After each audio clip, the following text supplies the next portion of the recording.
glad that you joined. Hey, Laura. Hi. Hey. So we're just kind of we were gonna start a little bit with like what happens when you're in your practicum site and the other teachers or the lead teachers don't seem to be modeling the kinds of things that we're learning in training. I am the lead teacher, so I guess that would be an issue. I have to speak to myself about that. Yeah, I know. And I know it's not, I mean, it's funny, but it's not funny. That's kind of that's why I'm in charge. That's why I'm the boss, because I can't, I have to be in charge. So. Yeah, it's kind of alarming to me that I ever managed to work as an assistant. Hi. Because as soon as I got control, I was like, yep, mine. But well, when you have like a strong vision and you feel strongly about the work and about the way that your vision for the way that you want things to be, then I mean, that's the kind of passion I think that draws us to this work and sustains us. But it's also, it's challenging. Like, what do you do when you're working with someone that you don't feel is on the same page or consistent, and you don't feel like you have that power really to tell them how things should be? Well, that is still somewhat of an issue for me. I have a hard time even calling my assistants out on, things that they're not doing entirely correctly, mainly because they're both older than me, which is such a weird dynamic for me. Mm-hmm. I'm the youngest person in my workplace, besides the kids. I mean, so to be in a lead teacher position, it can be uncomfortable, but I just this past week had my team meeting, and one thing that they've been doing constantly is saying like good job or I love that, and I'm just like, every time they say it I cringe, but it took me a really long time to get to the point where I was like, okay, I need to say something. Like, I have to say this. I'm supposed to say this. Just say it already. So I did, and we talked about it, and they received it really well. I have amazing assistants, and I don't even really consider them my assistants because our jobs are all quite equal. But yeah, I mean, they took it really well, and I have to write these things down when I see them happen so that I can come back to them later, because I don't think it's appropriate right when it happens to talk about it. Agreed. Because I don't want to undermine them with Their the authority. children in the classroom. For sure. So yeah. No, and I completely agree. It's hard to find those neutral times. And I think so I was driving with my husband, and we're driving, and somebody kind of like cut us off, or actually I'm not really sure what happened, but the other cars like honking and all mad, and I said to my husband, they're honking at you. And he says, well, that's their problem. And I feel like I think about right, and I'm like, well, that's kind of like, I love his attitude. That detachment is something that I don't have personally, as and to kind of be like, well, that's what they're doing isn't about me, and that my experience in the classroom is about me and this child, and it is. And I'm not saying that it's easy to see somebody do something that you think is inconsistent, or to work in a culture that seems inconsistent with what we're learning. But it also, that's on them, like that what we bring is between us and the child. And unless somebody's telling you like that you have to be stern or you have to be firm, I would just continue to do the thing that I know in my heart is correct. And, if they want to honk, that's on them. So, well, we're all here. Is that you, Chris, that joined? Someone else joined on the phone? Yeah, it's Chris. Hi, Chris. Hello. Well, Rushani's here. And Davika's here.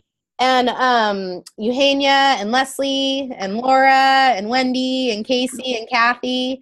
But Dabika, how are you? How's your uncle? He's happy to see me. Mhm. So that changes her um, appearance a little bit better. But physically, he's in the same condition. But when he saw us, me and my husband, her whole, approach was different. So he started communicating much better. That's Good. the only improvement we see. But physically, his condition is not that great. But emotionally, he's much better, and I think that's going to change some of his physical condition. So Hmm. we are expecting that. It's just a couple of days, so we'll see how he gets over with this. But he seems very happy, very very happy. Yeah, well, So when your emotions get, that'll make a difference in his recovery. yeah, I So, think that will make some difference. But after 4 years, I came here, so whole family is happy. So yeah, and everybody's encouraging him that look, she's here, so that makes a difference. that's great. Yeah, How does it the feel to weather is very nice, uh, very nice weather. It's from 55 to 62, it varies, so great. perfect. Yeah, Yeah, that's wonderful. yeah, Well, I'm glad that you're back home and with your the uncle. whole family, The it's whole a family. extended family, it's a Aw, huge family, you know fun. That's so so fun. yeah. Great. Well, where should we start, guys? Yeah, what do you Yeah, uh I like the way you said that, the who owns the problem. The ownership of the problem makes us think a lot. Who is actually mm, owning the problem? Either the assistant teachers or your husband or the other people or me, whoever. Mm, But so we should not be interfering in every step. We can just sit back and see, let's see, who owns the problem? Do I own the problem? Or is it harmful to the children? When it becomes harmful to the children, physically or emotionally, then we do have to intervene. But how we approach it, that's another question. mhm. Our approach has to be very positive, Yep. and also we have to be careful with the language, like we are very careful with the language with the children. Same Mhm. thing with adults. We have to be very respectful and use positive words that helps both of us to understand what we are doing there, what is our goal in that classroom, why we are there in the classroom, what are we doing to the children, what is the purpose of it. So those are the things we have to keep in our mind, and then we can sit down and discuss things. That's how I feel. Um, Ownership of the problem is a very big issue, and that we have to first we have to decide that, do I own the problem, or is it harmful to the children? right. It's very interconnected. So I Well, liked yeah, go ahead. I liked what you were saying, Mercedes, about it's on them. Like I'm struggling with I'm the lead teacher in my classroom. I'm not the lead teacher. I'm an Okay. intern / assistant, and it's challenging. Um, but I think sometimes she does not have a very positive opinion of me, and that hurts. It hurts my feelings. But also I can't it imagine is discouraging. But I feel like um, I don't have to own that. Like I can be I can evaluate myself and reflect on my own behavior and whether I'm applying in my best ability the strategies that I'm learning and the information that I'm learning, and I don't have to be concerned about her impression of that. me or opinion of me. right, So that's on her. yes, Well, and it like comes down to something that I talk a lot with the children about. Like if someone is hitting you, you should move. Like, it's not okay to hit, and we'll deal with that. But if you're being hit, get out of there. You know, if you don't like something, then, you know, you can, there's one person that you can control, and that's you, you know? And so, and it's tricky because, you know, I mean, things do, there's a vibe in the classroom. Like, our unspoken language is communicated as clearly as our spoken language. And, Exactly. and that's tough, because when you, are, you know, unhappy with what's happening, or if you see something that you didn't like, or, you know, or if there's just tension between the adults, the children, decode that as just tension, and internalize it as something that might be directed to them too. And they don't know, you know, they're like, what did I do? And I think too, like, and this is kind of tricky, that like when we're in the classroom, we're part of the prepared environment, and we're a model. Like, our relationship with other people is a model, like a template for future relationships of the children in the classroom. Yes. And we owe it to them to, and we don't have to love everybody that we work with. When you find someone that you really love, though, and that vibe is good, it's hard to imagine a situation, you know, because it's like you found the Holy Grail. But, you know, I've worked with people that I don't love, you know, and that I would do things differently. Like you, Laura, I had a woman in my classroom as an assistant who was 10 years and didn't have as much experience as I did. And I'm sure that it's hard to work in a classroom with the boss too. But I didn't love all the things that she did. And we didn't never really quite get there together. But I had to kind of let go of, you know, that's just like with my husband. Like he had a different way of being with my child. Did I like that way? Not really. I mean, but is it his way, and is it his right to, you know, there were a lot of great things that he did, don't get me wrong, but it wasn't the way I would do it. And that's hard for me. That's hard personally. That's hard for me.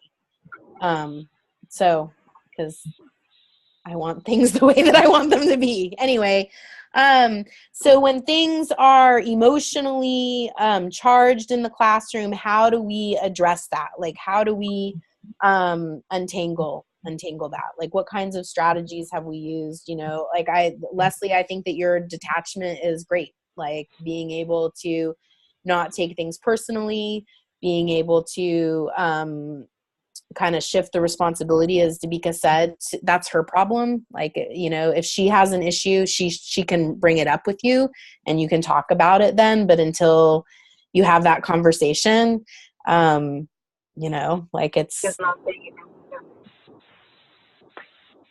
I had a situation. Oh, sorry. Go ahead, Wendy. Go ahead, Wendy. I was going to say, I had a situation last year where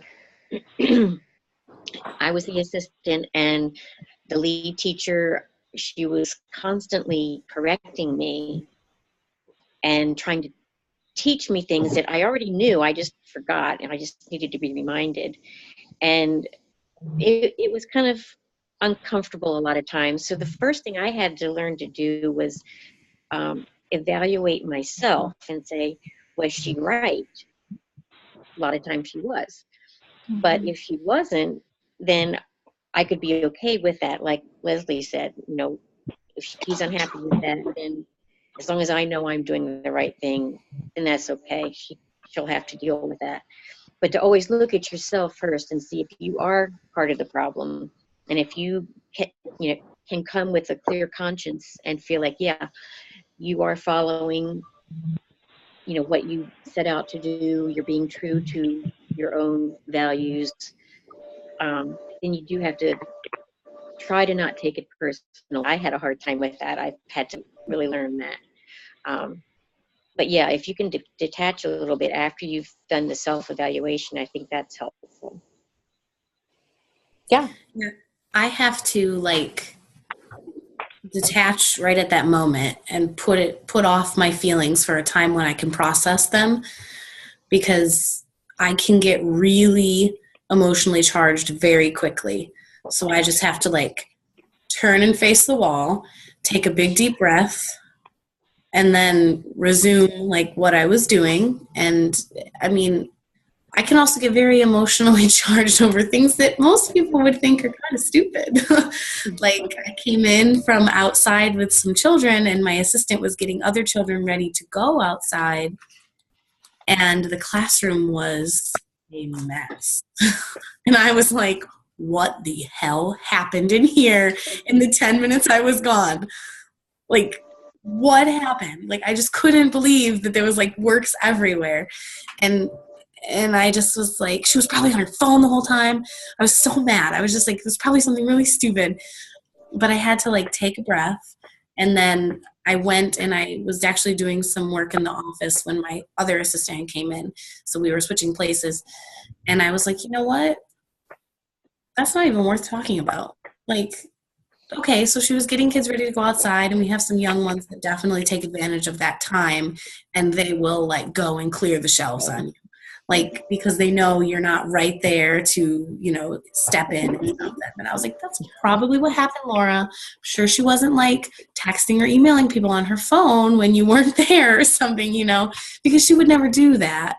But it was just that moment that so I'm the kind of person that has to step away for a minute and then, you know, assess whether it was worth me getting upset about and whether it warrants talking about, or if it's something that can be let go. And if it continues to happen over and over and over again, then maybe we need to talk about it. But until then, you know, it's not, that's her deal. Like right. What was happening in the classroom when I was outside really wasn't my problem, I guess. Mm-hmm. Everyone was happy. They were safe. Yeah. They just kind of made a mess of things, and I don't like messes. So it makes me think about the Tao of Montessori 3. Is that what you guys were talking about originally?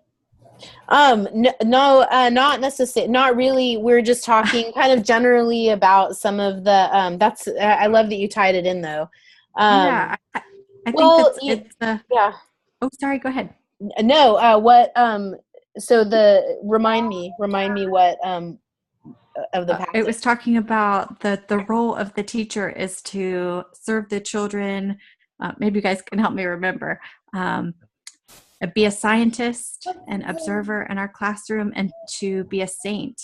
And right. All of this reminds me of saintness. Like and I think I commented, and like it's not something that it can be immediately achieved. Like it takes us our lifetime to hopefully get to the point where we can respond to people in the most saintly way and give them the benefit of the doubt. I think, I can't remember who said it, but they're saying, you know, trust that people are doing the best that they can, given their tools and their life experiences. So I think maybe that can help us to be, you know, more patient with people and choose our battles, like you were saying, Laura, like after we calm ourselves down and evaluating whether it's worth talking about or not. Well, and so Dabika said that when the problem transcends just like our personal preferences to a point where we think that the children are being like yelled at, for example, like that's where I would draw that. For me, that's a line. Would everybody agree? Like that's a line. You can't yell at the children, right? And so if someone in your classroom is yelling at children regularly, that's something that would need to be addressed at an administrative level. And you would go to the administration and you would tell them, I'm concerned because I'm seeing I'm hearing yelling in the classroom, and that's abusive. And so yelling would be a line. What would be some other kind of lines like that emotional, where like, so yelling and punishment, like I would say putting a child in a timeout might be a line. I don't know, right? Would you include like being rough with children? Grabbing them by the arm or holding them by the arm? This is oh my God. Yes. When I see a teacher grab a child by the wrist or by the elbow, That is Yeah. that to me does not seem respectful. Either if that child is not in your control, then they need to be picked up. If they're not going to walk with you, if they're going to do a limp, go limp fit. Exactly. The Yes. peaceful resistor. That's you pick that child up. It is not. Yeah, and also when you pick the child up, that has to be respectfully. I see Yeah. that you need my help, and I'm going to pick you up. Yes. Exactly. Yes. We have to be really careful about wrist and pulling on arms because children have nursemaid's elbow, and we Yes, can inadvertently activate that, and it is quite painful. And children can do it on their own, and sometimes it can happen when there really isn't an impact. But as a parent, if my child, if they were handled in a way that would activate their nursemaid's elbow, I would feel some concern about the safety of my child personally. Can you explain the nursemaid's elbow? I've heard it before, but I'm not exactly sure what it means. Sorry, well, my little boxes are lighting up, so I don't know if people are actually trying to talk. Well, it's like a medical condition, and I think that the elbow comes out of the socket easily, and so I've seen parents. There's a very easy maneuver that you can do. I would never do it. I will call the parent and bring them in so that they can do it. But the doctor will show a parent of a child who has it, how to just reset it. And it's just a little like twist. But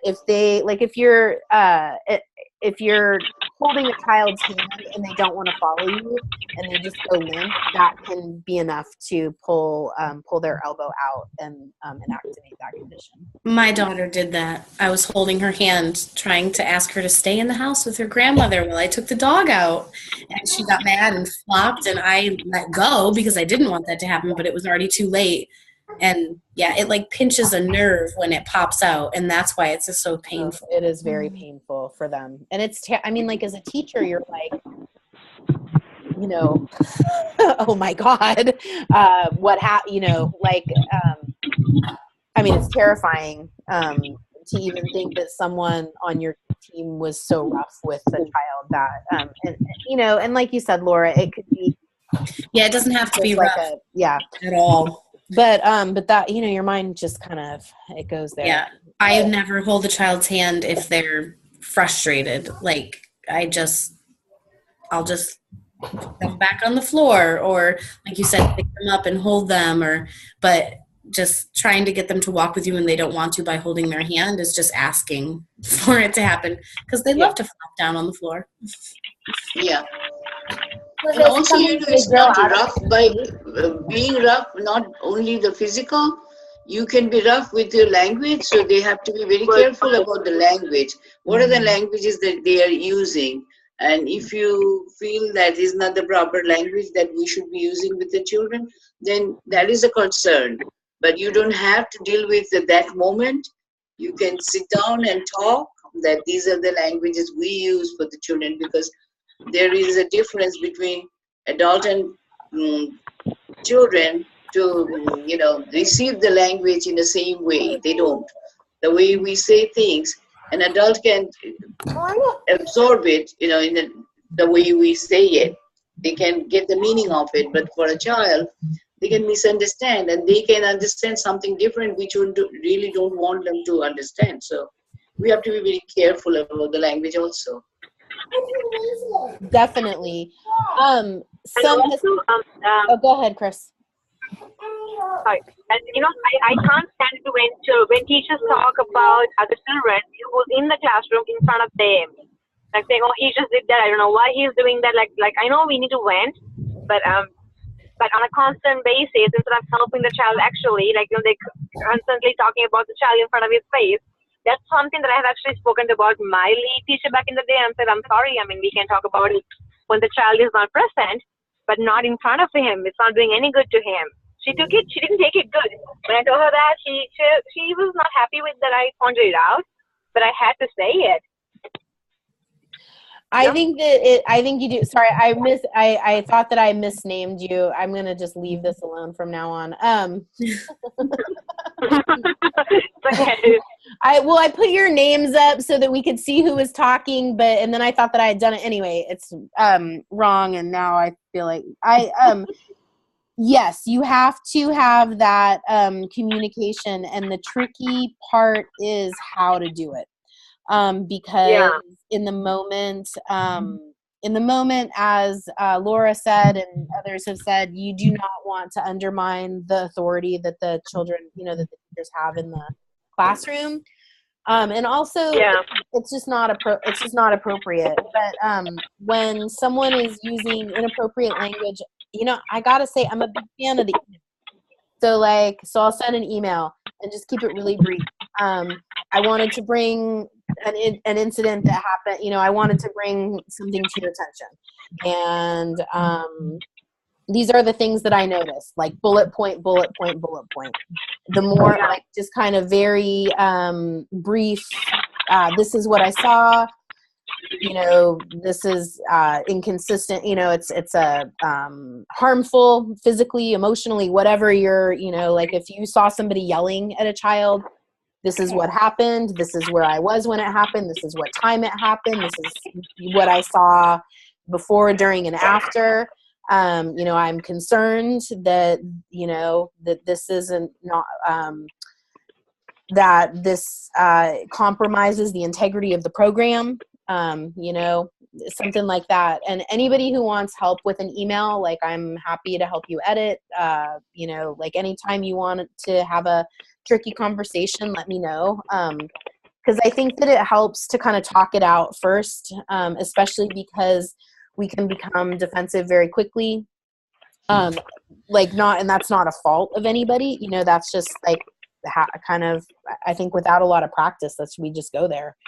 So, practicing iMessages, really being really clear about what what you're going in to talk about.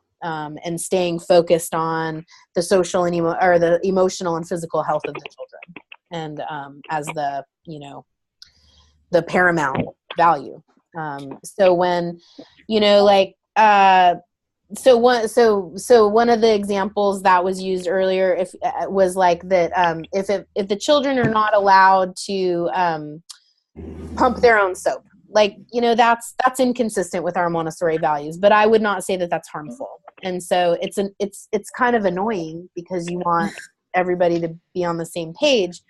But I think the more that, but you can do it, you can show the children how to pump the soap and kind of say, hey, I noticed that they're very capable of pumping the soap, and isn't that great?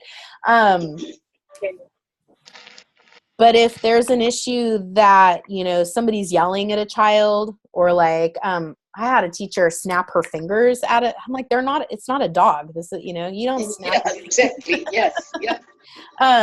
So those are just, that's disrespectful. I feel like those are lines, Does that make sense? Yeah. Yes. Yeah. So I took a class through the STARS program. I don't know if you guys know what that is, or if that's just in Montana. I don't think it is.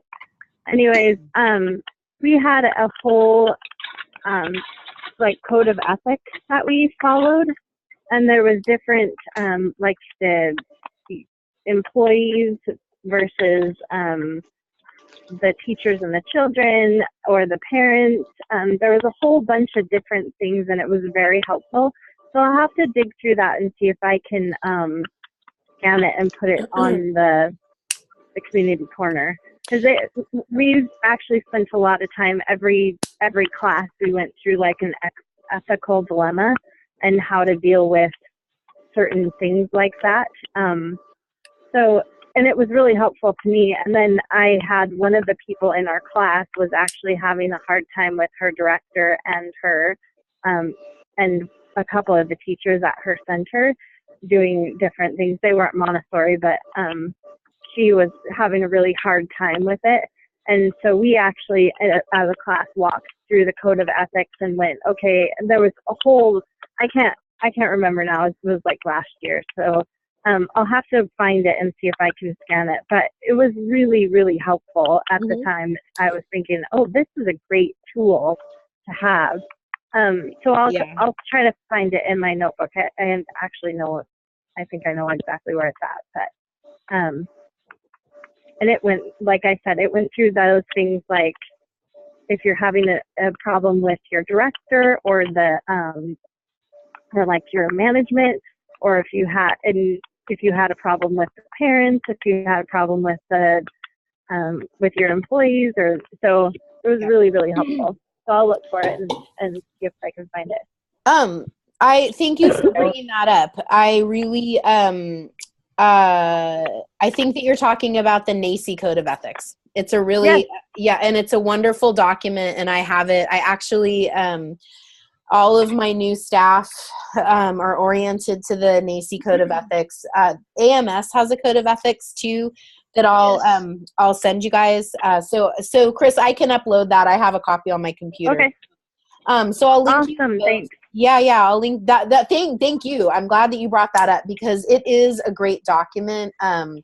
The AMS Code of Ethics is fine. It's definitely anemic compared to the NACI Code of Ethics. It details, as Chris said, like our commitment to children, to families, to our employer, to our, and there's guidelines for how to kind of communicate about the code of ethics in the context of work. A couple years after we started our program, there were some really unfortunate things that came up, like interpersonally with some of the staff, like that just was hard, and so we got them together and we helped them to create a social contract. And so it's kind of, we revisit it every once in a while to see if we need to adapt it, but it's been pretty great so far. And when I've had conflicts between staff, I kind of go back to, and when it's just like kind of that personality difference, that's where you use the social contract. Because as an administrator, I'll get involved if it has something to do with the children, or if there's like that, that line gets crossed. But if it's just two teachers are having a hard time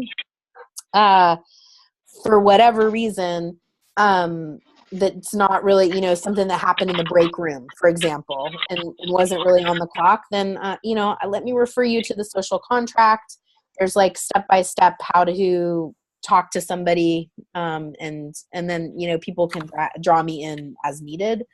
So if you are interested, I can share that document with you as well. Oh, yes, I am. Yeah.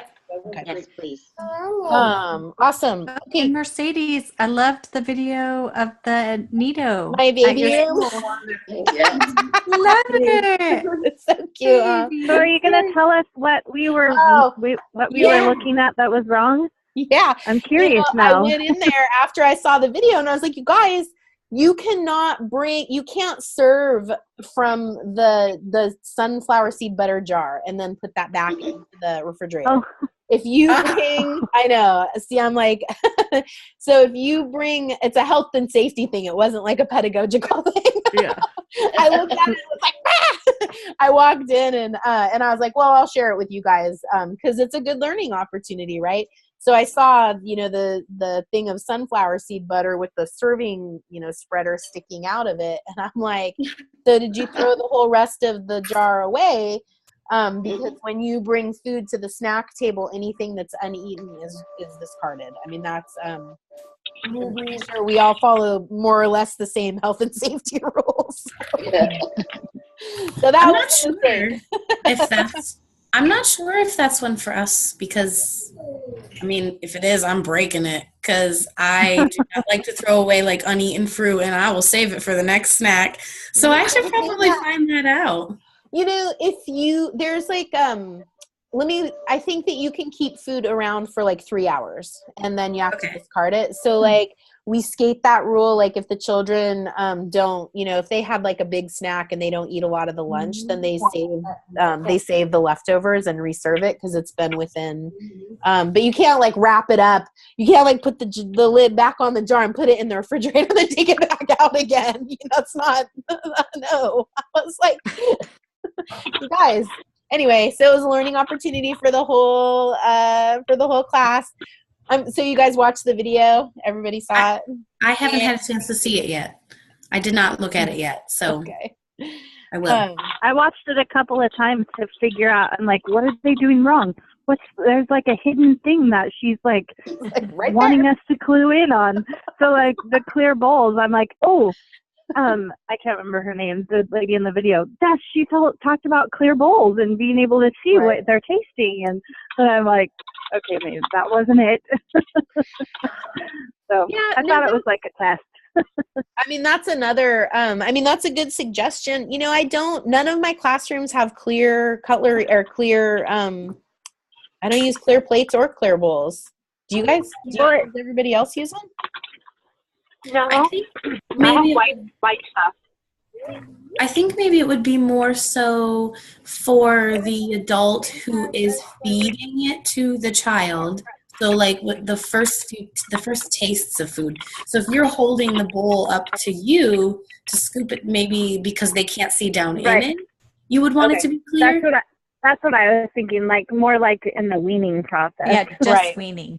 Yeah. Well, that, and I think that's a good idea. You know, that's valid. You know, the children don't, I can share this story with you. I wish I could share my screen because I have a couple really great videos that I'm going to have to test and see if I can share. I know I can share my screen, but I want to show you I want to show you videos. I have videos of my children, like eating lunch, and I have videos of me changing the children, in the bathroom, and they're all the videos that I show when I do my training. And then I have a couple of NAMTA videos that I think you guys would like too. I have this one, it's called Home Environment 0 to 5 months, and I have another one called In a Montessori Home. So I'm going to dig in and see if we can share video. But I completely lost my train of thought. But yeah, so the thing about the food is that I was watching a video of Magda Gerber, and she was having snack with the children, and she took out a banana and she peeled the banana in front of them, and I was like, oh my gosh.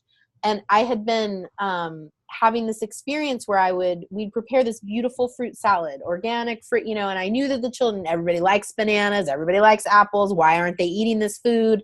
And when I saw Magda Gerber peel the banana, I was like, oh, they're not eating it because they don't know what it is. So we started bringing the food to the table whole, and we brought a little cutting board and a knife. And at the end of the meal, we'll cut the fruit. I think they actually do it at the beginning of the meal now. But just prepare it all at the table in front of them, and it made nobody ever sent back fruit salad again. So, Eugenia, Casey, we haven't heard from you guys yet. What's happening? It's been a busy week for me, yeah. And it's Tuesday. It's Tuesday. We haven't gone too far. Yeah, we're painting our rooms this week, and I got very excited because we got a Montessori bridge for do you hear me? You're breaking up a little bit. Okay, let's see okay. I hear you. Okay, we got our Montessori bridge for our NIDA class this week. Fun. So we were really excited to have it in the class, and what else? We're changing the floors, and I don't know, just ordering and getting everything together to put our environments together for next week. Yeah. That's so great. Awesome. Yeah. Casey is a sweet. I'm so glad. It's busy, but I think sometimes I feel like I'm busier when the children aren't there. We'll have this vacation or whatever, and everybody will be like, "How was your vacation?" I'm like, "I don't know," because I'm It always amazes me because I've been doing this I have our preschool. It is we have our 15th anniversary this year. Wow. So I've been doing this for 15 years, and it never gets old, and there's always new materials and new things to do, and yeah, always exciting. That's so great. Yeah. Well, I can't wait to come and do your field supervisor visit. Yes. Someday. You can come anytime. I want to.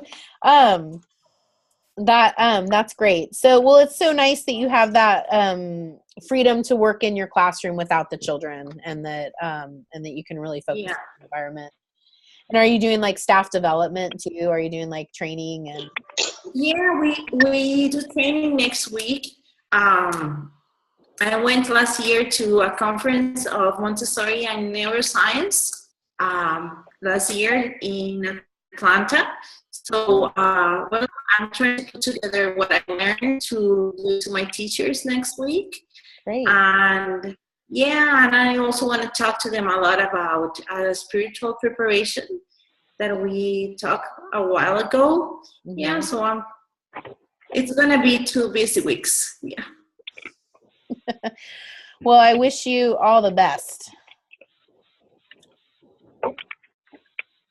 Casey, how are you? How's your week going? Is it any better this week than last week? Excuse me. I mean, no. No. I mean, I don't know. I don't want to like sit here and act like it's, horrible or anything like that. Like honestly, anytime that I'm able to be with the children it is great. But I'm so aware that the environment is not where it could be. Right. And I'm just, I don't know. Stressed is all. I'm going to Denver on Sunday. My boss is taking me and then the lead teacher in the infant room to observe a school in Denver. It's the Children's House of Denver. Okay. We're going to observe the infant and toddler rooms so we fly out Sunday and then we observe Monday and Tuesday. Excuse me, I'm sorry, I got a frog in my throat. So yeah, we're going to be doing that. So I'm like trying to mentally prepare myself for that and trying to get my schoolwork done between now and then. And I don't know. I feel like I need explicit instruction in life. Like I wish there was an outlet for me being in Montana to have opportunities like going to Denver and right. See authentic Montessori in practice and like be able to translate that over into my environment. So I'm super thankful that I have this opportunity to go to Denver, but I don't know. I do kind of feel like, what the hell am I doing? Like I feel, and I take it personally. I'm like, I'm doing something wrong. Like I feel like I'm just like screwing everything up because like we do the thing that, okay, here's something I was going to ask you guys. What type of practical life do you have? Because I've gone through the inventory and like what is typical in a toddler and Montessori environment. But do you use actual water to transfer back and forth, or are you using like seeds and then moving up to water? I use and then move up to water. What's it? So I guess I do it different. So I guess I have this question too, because when I looked at the toddler environment on this week's videos, they had some things on the shelf where they were transferring, but then at residency we talked about, and maybe this is why we're confused, Stacey, because at residence we talked about how put the stuff out into the environment where it doesn't look like the 3 to 6 year old class.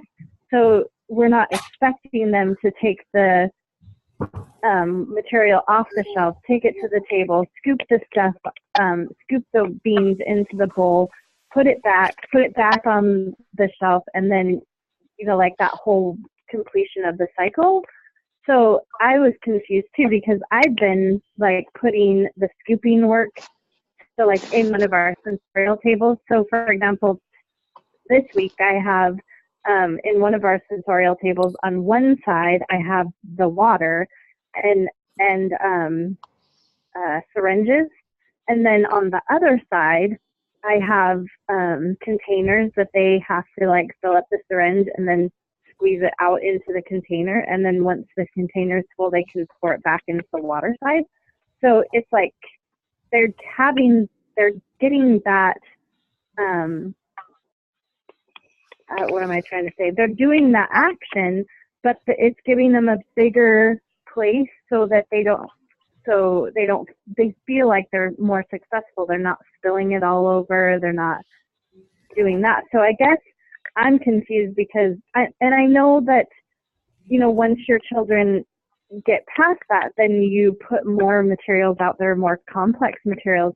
But I'm struggling because I just passed 4 kids on, and so now I have 4 brand new kids. Uh-oh.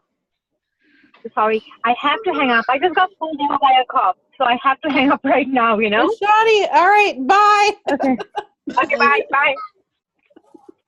So I feel like my classroom, because I have those 4 new kids this week, or the end of last week, just like went back to the very beginning. I was like, oh my gosh, all these kids that were in here forgot about it. So I guess I feel like I don't know, Casey, I'm sorry, maybe I'm interrupting. No, but, not at all. I feel like I was doing like the big sensorial tables and having them scoop the rice and scoop the beans into containers, and then they get that activity with being successful and not spilling it all over the tray and expecting them to put it all back. And but now I'm like, well, in their environment, and it was 18 months to 3 years old, they have all their works on the shelf like a 3 to 6-year-old class. So I'm confused too.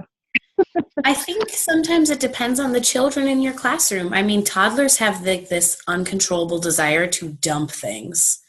The cup of beans, yes, makes a great sound when you dump it out onto that tray or onto the floor and you swish it around with your hands, and it just like young toddlers. So I think what Chris mentioned about a bigger container where they can practice scooping and pouring with more success, and then when they get a little bit older and they've been doing that for a while, you can introduce doing it with cups, transferring back and forth. If it's really unsuccessful on your shelf right now, I would say move it. I mean, take it away. It's not worth your sanity. But then I'd be like taking literally everything off my shelf. All of it. So you have isolation and movement activities on your shelf. You have like solid transfer and liquid transfer and like we have one solid, and so we have our toddler environment split.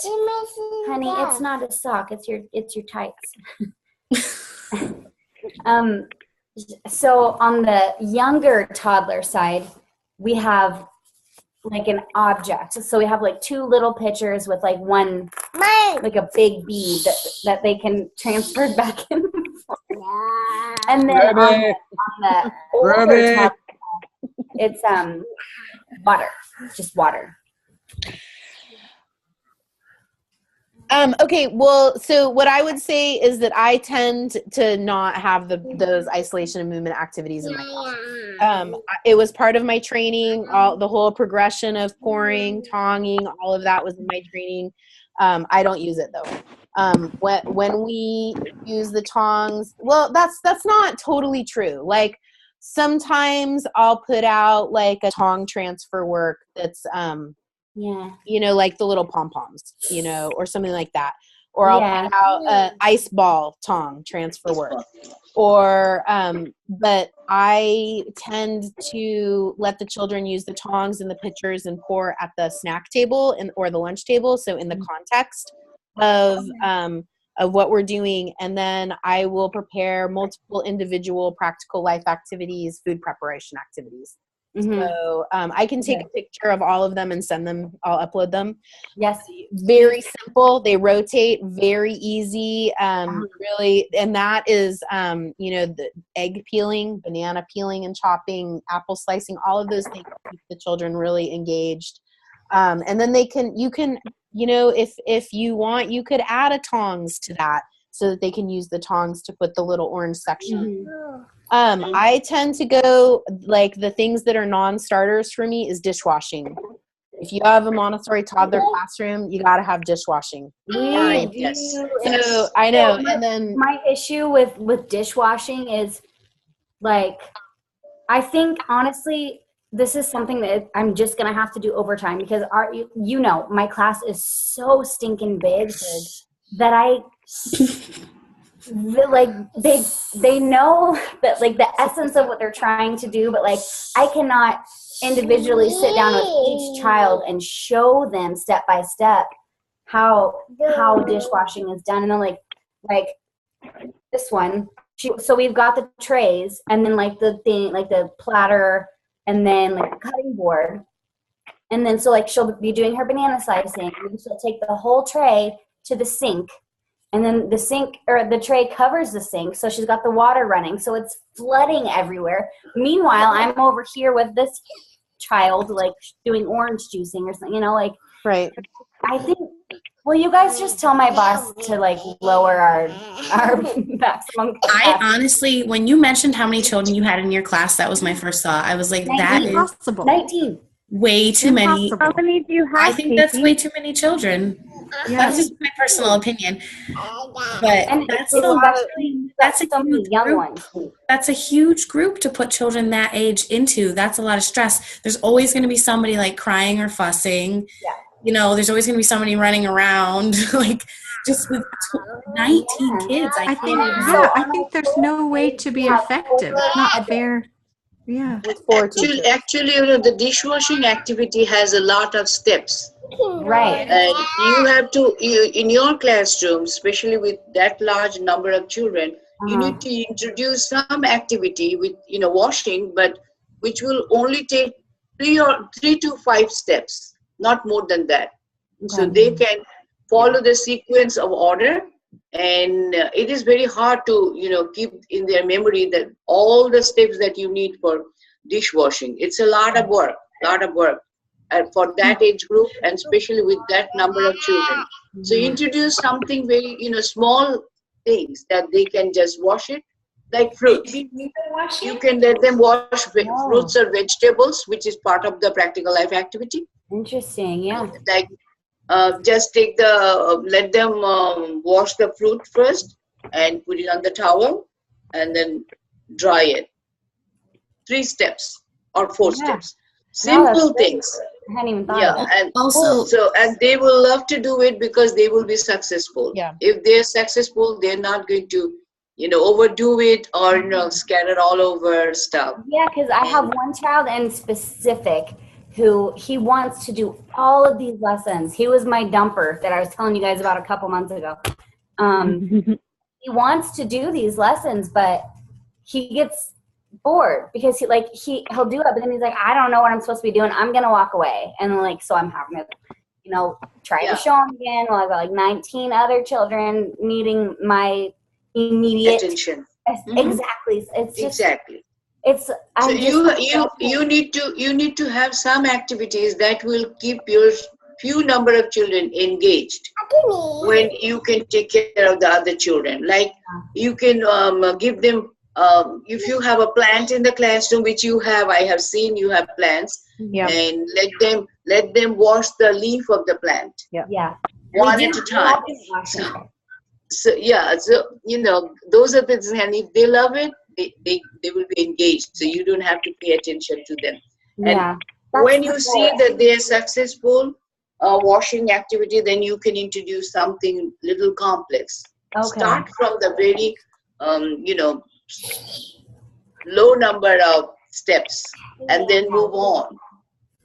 Yeah. I would make sure that the dishes you're using fit in their sink. Don't use something that's so large that it doesn't fit down in the sink. Or even like banana slicing, we do that, but I don't give them a whole banana. I'll cut it into like fifths or quarters. Okay.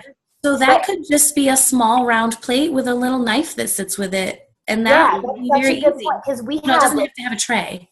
Yeah, we have big trays, and like the tray will it will fit in the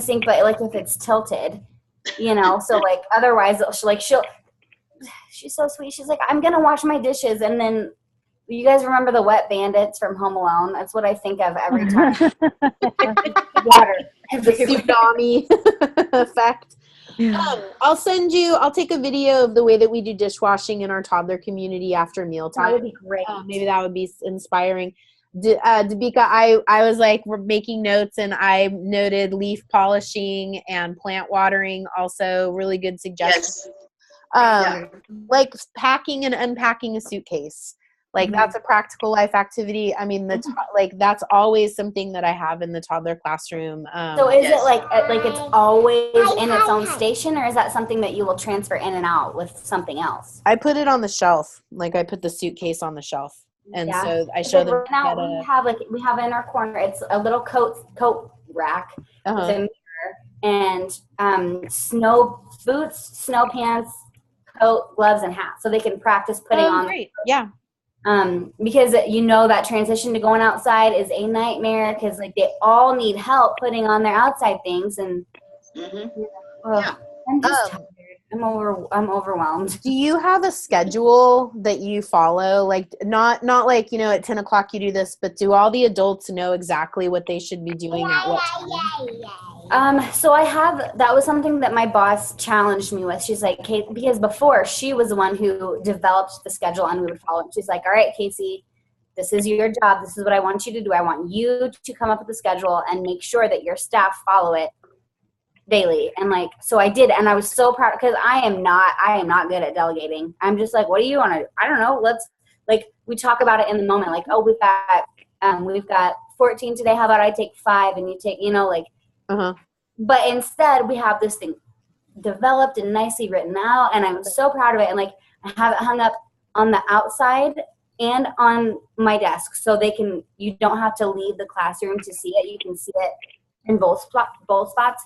But like, I still have them asking me like, okay, so what are we supposed to, like, now what? Who's doing snack? And I'm like, well, look at the damn schedule. Like, but I can't say that, because I need to get better at my leadership skills. Honestly, I think that's what it is. Well, So do you have a weekly meeting? No. Because I find like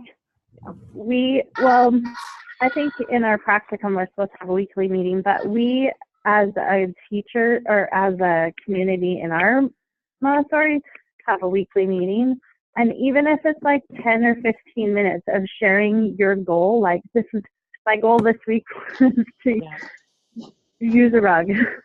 What are rugs for? Like, that was what I was going to pay attention to this week, and just sharing it with them, and then like having just a few minutes of like teaching your staff of like, okay, this is how we use a rug, this is how we roll a rug, like giving them that presentation so that they can give that presentation to the children. Like, you have to tell them what you expect so that they know. Exactly. You're so right there. And like, hard. I know, I'm sorry, we're getting close to 7:30, but I've just been like waiting for my minute to just preach. It's really hard with my staff because I cannot find a time that we can all come together. And like, I've mentioned like maybe sending an email, but like, it's so much easier in person to just talk and do it. But like one of the staff in there, God love her. She's one of my closest friends. And I honestly think that might be the problem. She like, every time I say something, she has an excuse. She's like, oh, well, da-da-da-da-da. Or like, I don't know. It makes me feel like I'm not able to be the lead or like in charge because she's like questioning what I'm saying is going to happen. And I know it comes down to me being able or needing to put my foot down and saying, this is what's happening. As the lead, this is what needs to happen. But like, instead she questions it. And I guess I just don't know how to combat that. So can you be, this is how I've done it to mine, because my assistant is a good friend of mine too, and she's 3 to 6-year-old trained. We've worked in a 3 to 6-year-old classroom together, but things are a little different. And so I'm always like, oh, I'm so excited. Watch. We thought, like, we're talking about this in our class. And sometimes we haven't even talked about it, but I'm like, we talked about this in our class today. I'm so excited. And then I like share with her things that I noticed that she's doing, for them. Like one day I said, Bennett was at the window and he was perfectly fine drawing his letters in the water, but then you stepped in and you added shaving cream. And so did you see how he withdrew? He, like, it went from a teacher-led or a child-led to a teacher-led. And she was like, oh, you're so right. So I kind of blame it on, I just kind of say, this is what I'm working on today. Like, will you help me? Because I really want to work on this. Yeah. I learned it in school, or we're practicing it in school. Kind of blame it on myself a lot of times. Well, she's so also hard, though. She's really emotional. So anything I say to her, she's like, she thinks I'm like berating her with all of this criticism, and I'm not. It's just like, this is what I need from you. Remember, Casey, that's not your Casey, problem. actually, when you're Casey, when you are talking to her, maybe it's hard for her to. It's coming from you. You can do one thing that I used to do as a director. We have some expectation from the adults who are in the classroom, especially in the infant toddlers section. And write those expectations. What we are expecting from an adult in the classroom with the children. Write it down and post it. Okay. So every time she is going out of it, she'll look at it. You don't have to point it out. She'll unconsciously, she'll do that. And then she'll become conscious. And that this is not what I'm supposed to do in the classroom. Because you cannot teach somebody. Somebody has to taught themselves by themselves. Right. So put that in writing and post it like we do. The AMS has some code of ethics, and we always have that printed paper on the wall. Yeah. Just do that. That's such just do, and it will be in general. It's not only you are expecting from him. No. The whole administration is expecting from you too. So right, it will be in general. Then it makes it so it's not specifically to her. It's like it applies to everybody. So she doesn't feel singled out. Exactly. So she doesn't have any way to get away with those things. Just post it and see how it gets a reaction. And don't put too much stuff. Just 1 or 2 or 3 like that. We do with the children. In the EC class, we have our ground rule. And with those nice pictures and levels, same thing like that. You can do that. Sometimes it's very hard for an adult to take it from another adult. Like Laura was saying that I'm the younger one, and they are older people, and it's hard for them to communicate with them. So just try that. It may work. Okay, thank you so much, you guys. I appreciate all the input. Yeah, it's tough. Okay, so it is. I know. It's so funny. I think the topic this week might have been infant environments. I don't know. So the infant environment, the whole environment, the important part of the environment is an adult. It's us. So we're talking with the adults, and if the adults are not, ready, spiritually ready for that environment, we cannot create any environment. Yeah. And I absolutely, right. And I don't think that's I think I've said this to you guys before. In the infant and toddler classroom, everything is a presentation. And that's why it doesn't matter if you're the lead guide or an assistant guide or the lowest person on the totem pole. If you're not, everything that we do is a presentation. Yeah, especially when you are talking to your assistant, her attitude, her body language, everything changes. And that has an impact on the children. So it is hard. When the children they are talking to another child like that, they are going to have the same reaction. But they're copying you. Yeah. And it's amazing to me how that is, how like our feelings and our thoughts and our biases and our, who we are is so effortlessly understood by the children in our care. And that's, it really requires vigilance and it's ongoing. So, yes. All right.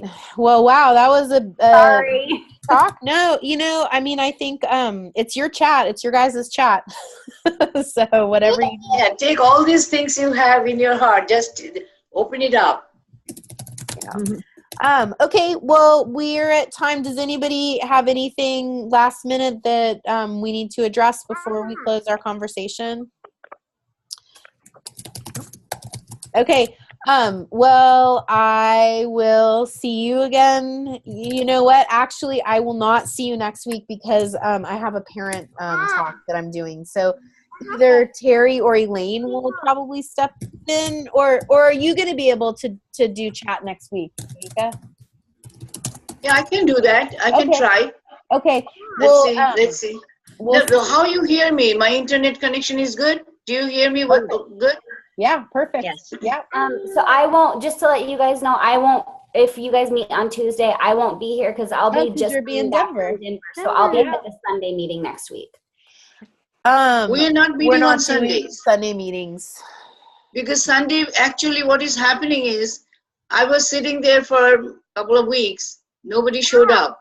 Zero I remember attendance. that now. Okay. So we talked to Terry and Elaine, and then we decided that unless we hear from somebody that they would like to come on Sundays, then we'll just suspend it.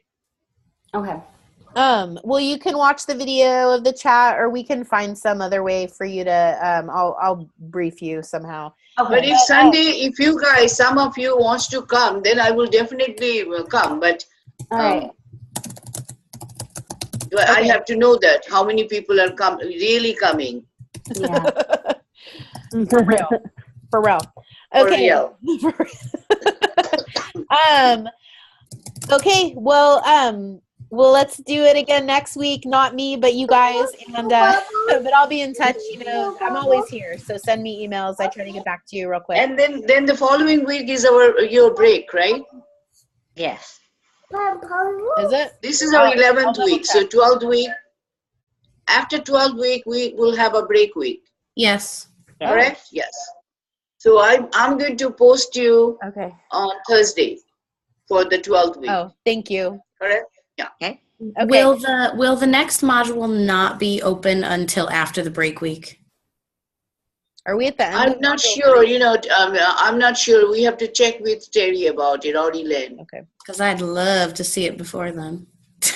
Okay. Of course I do. Because in your break week, actually, I have to post it on break week. So this should be there, something. Okay. All right. We'll double check on that. I'll get the NACI Code of Ethics posted. I'll post the social contract. And I'll take some video in my infant classroom and in my toddler classroom so you guys can see what we're doing out here in Portland, Oregon. Yeah, we love to see that. Great. Yeah, it's great to have examples. Awesome. Cool. Yeah. Well, I know that most everybody works with toddlers, and so I want to be able to, Can we share it, Miss I Can put we it. share What's that? Can I share it at our practicum? Sorry, what do you want to share? My video? Video, yeah. Yeah. You want to share it with your the people that you work with? Sure. Yeah.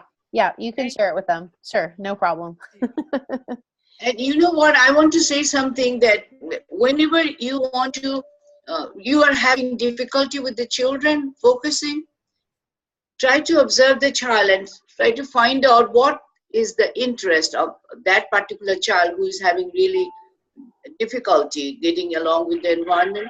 So, and create an activity that will keep him engaged and make it very simple.